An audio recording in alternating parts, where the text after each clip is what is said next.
Hey everybody, Dave here. Hope you're having an awesome day. So, I found this ZURU Smashers Zombie Hand at Target, and right away I was like, I want to repaint this because I'm working on a project that I think this will be a really fun part of. So, let's go try and turn this into a more realistic, cool paint job of a zombie hand. Let's do it.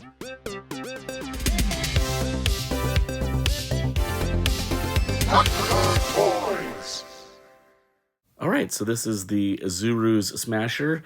I actually opened this on my Toy Rat show, so there was a little toy in there, some slime, but the hand is really cool for what I want to do. But when I took the wrapper off, I didn't know that that face was on the hand, so I got to figure out how to get rid of that. The wrist does come apart. Like I said, there was a toy inside of there, so this is essentially packaging. So I'm going to need to figure out how to hide some of these seams and so forth. So I got a couple ideas. But like I said, I need to get rid of that face. And then there's this little knob that the tag was hanging on. So for the knob, I'm just going to snip that off. And then I'm going to grab my Dremel and I'm just going to sand that down. And then clean it up just a little bit with a little sanding stick. And then I'll get some wet sand and looks good as new. Now for the face, I'm going to go ahead and start dremeling this. I wasn't sure how thick the plastic was and I was a little nervous, but I didn't run into any issues. I thought for sure maybe the Dremel would go all the way through and make a hole, and I thought I could just patch it, but had no problems. So as I'm dremeling and sanding, I was kind of looking at my palm and kind of just trying to Dremel in some of the designs, and then I would sand and clean, Dremel, sand and clean. And then I put a coat of white on there just to kind of see where I'm at. And I did a little bit of cleanup, but I need to figure out, I think I'm going to go ahead and just glue this hand on here, or the arm portion. So I'm doing a little bit of light sanding there, just so the glue adheres a little bit better.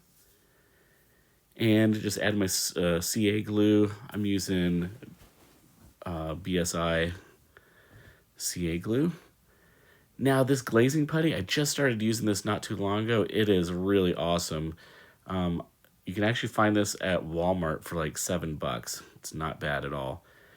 I'm using it, it's essentially Bondo, and you fill your cracks and then sand it away. For the wrist here, I'm not going to worry about cleaning that up because I've got an idea. I'm going to take some Magic Sculpt, and it's a 2-part epoxy. You just mash it up. I'm rolling out some little snakes here, and I'm just going to make some stitches and set them across the wrist as if it's almost like a Frankenstein zombie, because there's already some little stitches in the molding, but not all the way through. So I thought, you know what? I'm just going to do all the way around. This was a really simple addition, but I think it added some really nice dimension to the project. So I'm really liking how that looks. I'm going to go ahead and prime it all up, and I think we're looking good. After I primed it, I wanted to work on that seam just a little bit, so I'm going to sand that down a little bit more. Got both sides a little bit cleaner how I like it.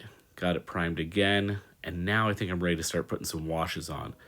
Now, I'm not going to do anything fancy. I'm using no airbrushes for this. So I wanted to make it where you could do this at home if you don't have any special equipment. So I literally just took some purple paint, watered it down, brushed it on. Then I took this green paint, watered it down, brushed it on. And you can see the purple's barely there, but this is a process that I'm just going to keep layering and layering and layering with washes. Now I kind of jumped the gun because I was like, I want to see what this little wound looks like. So I have this transparent paint. It's actually for airbrush, so it comes through a little bit clear. And so I actually started painting the wounds. And even though I jumped the gun, it's okay because as I started putting washes over it, I just did washes over everything, the wounds and everything, and it just built this dimensional paint job over it. It actually turned out really cool. You'll see it as we go through this process. And one other thing is, as I was painting and wiping down, sometimes I would rub the paint off in that red area, even all the way down to the white. But then as I glazed over, it ends up being kind of this pink and like lighter flesh color. So yeah, just more glazing. And this is going to be kind of up to you of how dark you want it. And I think artists always say a painting is never done. I'm using a teal color here, and brushing that on. And then I took the red and I kind of stippled it. Then I was thinking maybe these little tendons or something. I'm not sure exactly. I don't think it's quite bone, but I thought I'll kind of paint these this little tannish color, but then I glazed over it, and you can see the color's just really rich. Using that same bone color, tan color for the fingernails. Just painting those. I never figured I would be a fingernail painter, but, you know. Painting the bone portions white. There's a little bone showing on the second finger there, and then the pinky is bone, so I'll paint those out white. And then I'm painting the stitches kind of a little tan color. And again, I'll do washes over these, and these stitches will kind of grunge up a little bit. I'm doing a little bit of dry brushing with that same tan color on the fingernails and on the tendon area, just kind of dry brushing that to lighten it up a little bit. And then I got some brown shoe polish, watered it down, and then I'm just glazing the whole thing again. It was a little too clean and perfect for me, and so I think brushing this on is really giving it some grittiness. Now I'm dry brushing this tan color, the teal color right there on the table. I'm dry brushing that, and it's kind of adding these really cool highlights and texture. Now for the little muscle area, I did paint the outer rim, and let me show you how I did that. So I took this darker red paint, and I just kind of outlined the outer edge, and then I started stippling it. Stippling, if you've ever seen like a pen and ink drawing where it's just thousands of little dots, you're just kind of dabbing the pen. I'm doing the same with the paintbrush. I'm just kind of dabbing, and then I'll wipe and smear with my finger, and just kind of the finger pull just kind of blended it in and give it a really cool effect. I feel like it deepens those little wounds quite a bit more.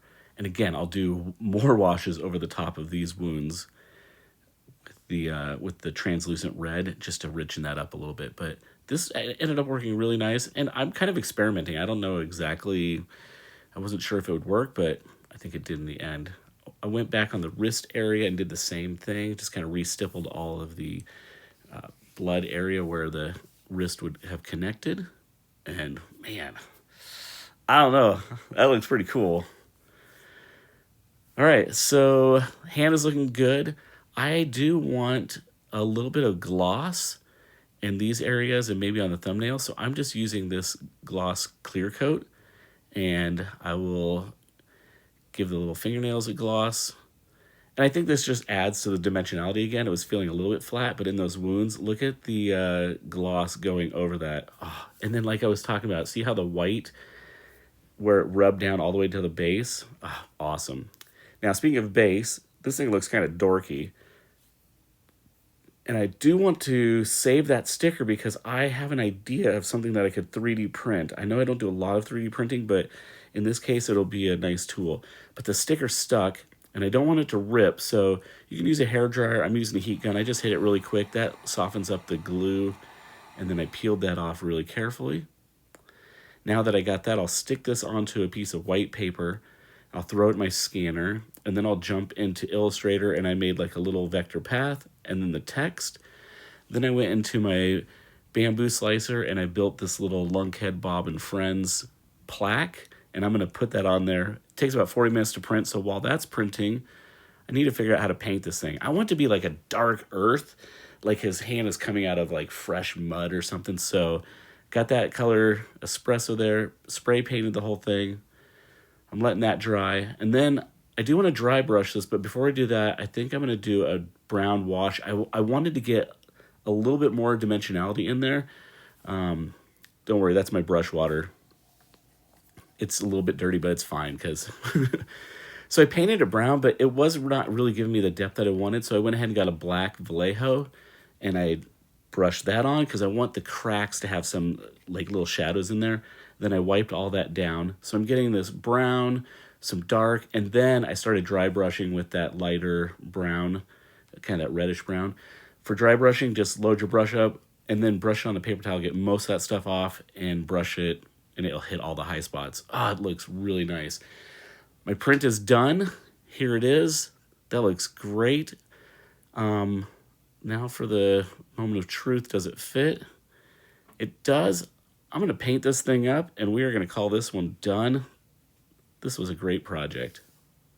All right, that was actually a really fun build, and I think just the process of doing a wash and then another wash and just layering it on, it was actually kind of relaxing and not super stressful. This was actually a pretty fun build, and I was thinking about it, like, this could also be a really cool Halloween decoration if you wanted to put one on your front porch or something like that. So I would say if you're feeling adventurous, run over to Target and grab yourself a little ZURU hand, and I think it's a pretty fun little project. Also, this is going to go with my Lunkhead Bob project that I'm working on. I haven't really talked a lot about it. I got some videos that I'm going to be doing here really shortly. But he's just a character that I came up with about 20 years ago, and I've just started implementing him and actually producing him and making him just here at my house. But I'm going to a trade show, and I think he'll be really cool. But if you want to check it out, you can check out my Instagram for Lunkhead Bob. I'll leave a link in the description. But yeah, let's do some turnaround shots of this thing. And as always, it's a great day to be a toy nerd. Have a great one. Bye-bye!